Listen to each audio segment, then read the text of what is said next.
Karthik Deepa serial February 25 இன்றைக்கான எபிசோடுக்கான review தாங்க இந்த வீடியோவில் பார்க்க போகிறோம்.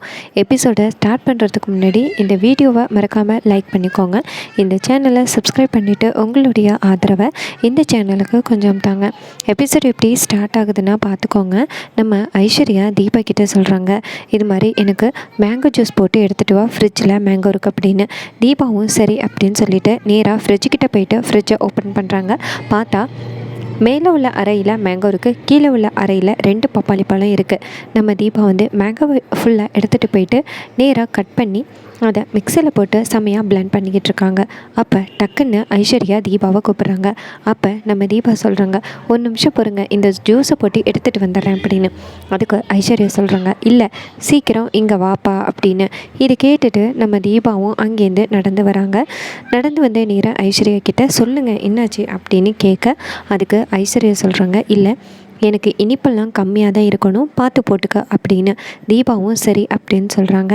இன்னொரு பக்கம் இந்த நேரத்தை பயன்படுத்தின ராஜேஸ்வரி நேராக ஃப்ரிட்ஜுக்குள்ளே போயிட்டு அங்கே உள்ள மாம்பழத்தையெல்லாம் எடுத்துகிட்டு ஒரே ஒரு பப்பாளி பழத்தையும் எடுத்துகிட்டு அங்கே மாம்பழத்தை எல்லாம் ரிட்டன் வச்சுட்டு நேராக அந்த கிச்சனுக்குள்ளே போயிட்டு நம்ம தீபா வச்சுருந்த அந்த மாம்பழத்தூள் எல்லாத்தையுமே எடுத்துகிட்டு அந்த இடத்துல பப்பாளி தோலை போட்டுட்டு மிக்சியை மாற்றி வச்சிடுறாங்க, பப்பாளி ஜூஸை வச்சிடுறாங்க.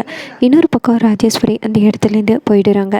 இன்னொரு பக்கம் நம்ம ஐஸ்வர்யா தீபா கிட்டே சொல்கிறாங்க, சரி போ இப்போ போயிட்டு கொண்டு வா அப்படின்னு. உடனே நம்ம தீபாவும் சரி அப்படின்னு சொல்லிட்டு கிச்சனுக்கு போயிட்டு நேராக ஜூஸை கொண்டு வந்து நம்ம தீபாட்ட கொடுக்குறாங்க. ஐஸ்வர்யா கிட்டே கொடுக்குறாங்க. ஐஸ்வர்யா குடிக்க போகிறாங்க. அப்போ டக்குன்னு ராஜேஸ்வரி எட்டியிருந்து, 1 நிமிஷம் நில்லு ஐஸு, என்ன இது அப்படின்னு கேட்க, அதுக்கு ஐஸ்வர்யா சொல்கிறாங்க, தீபாவை மாம்பழ ஜூஸ் போட்டு எடுத்துகிட்டு வர சொன்னேன் அப்படின்னு. அப்போ டக்குன்னு ராஜேஸ்வரி அந்த ஜூஸை வாங்கி குடிச்சு பார்க்குறாங்க. பார்த்தா அது பப்பாளி. அப்போ டக்குன்னு நம்ம ராஜேஸ்வரி நேராக தீபாவை பார்த்து, ஏய் என் பொண்ணுக்கு பப்பாளி ஜூஸை கொடுத்து குழந்தைய கொல்ல பார்க்குறியா அப்படின்னு. அப்போ அபிராமி அங்கேருந்து ஓடி வந்து அந்த ஜூஸை எடுத்து மோந்து பார்க்குறாங்க. பார்த்தா அது பப்பாளி. அப்போ அபிராமி கேட்குறாங்க தீபா கிட்டே, என்ன காரியம் பண்ணியிருக்கா அப்படின்னு. அதுக்கு தீபா சொல்கிறாங்க, அத்தை நான் சரியாக தான் போட்டு எடுத்துகிட்டு வந்தேன் அப்படின்னு.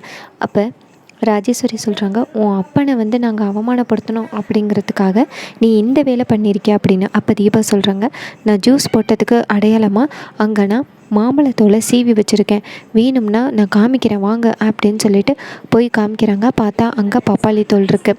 அதை பார்த்துட்டு அபிராமி ஷாக் ஆகுறாங்க. அதுக்கப்புறமா ஃப்ரிட்ஜை காமிக்கிறேன்னு ஃப்ரிட்ஜை அழைச்சி கொண்டாந்து தீபா காமிக்கிறாங்க, இங்கேருந்து தான் நான் மாம்பழத்தை எடுத்தேன் அப்படின்னு. ஆனால் அங்கே மாம்பழம் ஆல்ரெடி இருக்குது, ஒரு பப்பாளி காணாமல் போயிருக்கு.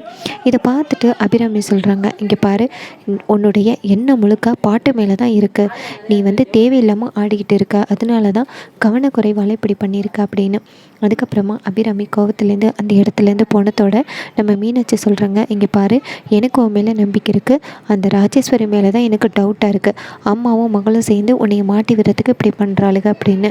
இன்னொரு பக்கம் நம்ம கார்த்தி வந்ததோட தீபா சொல்லிட்டு ஃபீல் பண்ணுறாங்க, இது மாதிரி நான் பப்பாளி ஜூஸை கொடுக்கலைங்க அப்படின்னு.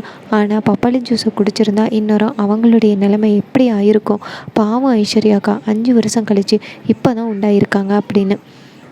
தீபா அந்த இடத்துலேருந்து போனதோட மீனாட்சி சொல்கிறாங்க, தம்பி எனக்கு என்னமோ அந்த ராஜேஸ்வரி தான் இப்படி பண்ணியிருப்பாங்களோன்னு தோணுது, தீபாவை மாட்டி விடுறதுக்காக அப்படின்னு. கார்த்தியும் சரி நான் பார்த்துக்கிறேன் அப்படிங்கிறாரு.